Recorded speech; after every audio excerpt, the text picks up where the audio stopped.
ಕಷ್ಟಗಳು ದೂರವಾಗುತ್ತವೆ ಅನ್ನುವಂತಹ ನಂಬಿಕೆ ಇಂದಿಗೂ ಸಹ ಜನರಲ್ಲಿ ಇದೆ. ಇನ್ನು ಮೂರನೆಯ ಜ್ಯೋತಿರ್ಲಿಂಗ ಮಹಾಕಾಳೇಶ್ವರ ಜ್ಯೋತಿರ್ಲಿಂಗ. ದಕ್ಷಿಣಾಭಿಮುಖವಾಗಿರುವ ಏಕೈಕ ಲಿಂಗ ಇದಾಗಿದೆ. ಇದು ಮೂರನೇ ಜ್ಯೋತಿರ್ಲಿಂಗ. ಇದು ಮಹಾಬಲೇಶ್ವರ ಎಂದು ಪ್ರಸಿದ್ಧಿಯಾಗಿದೆ. ಈ ಜ್ಯೋತಿರ್ಲಿಂಗವು ಮಧ್ಯಪ್ರದೇಶದ ಉಜ್ಜಯಿನಿಯಲ್ಲಿದೆ. ಪ್ರಾಚೀನ ಸಾಹಿತ್ಯದಲ್ಲಿ ಇದನ್ನು ಅಹವಂತಿಕಾಪುರಿ ಎಂದು ಕರೆಯಲ್ಪಟ್ಟಿದೆ. ಇಲ್ಲಿ ಭಗವಾನ್ ಮಹಾಬಲೇಶ್ವರನ ಭವ್ಯವಾದ ಜ್ಯೋತಿರ್ಲಿಂಗವಿದೆ. ಇಲ್ಲಿರುವ ಲಿಂಗವನ್ನು ಸ್ವಯಂಭೂ ಎಂದು ಪರಿಗಣಿಸಲಾಗುತ್ತದೆ.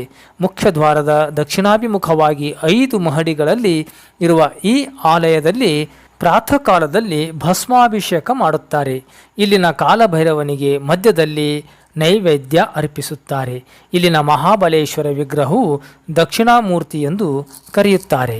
ಇನ್ನು ರಾಮೇಶ್ವರಂ, ಶ್ರೀರಾಮನು ಶಿವನನ್ನು ಪೂಜಿಸಿದ ಶ್ರೀ ಕ್ಷೇತ್ರ. ಇದು ತಮಿಳುನಾಡಿನ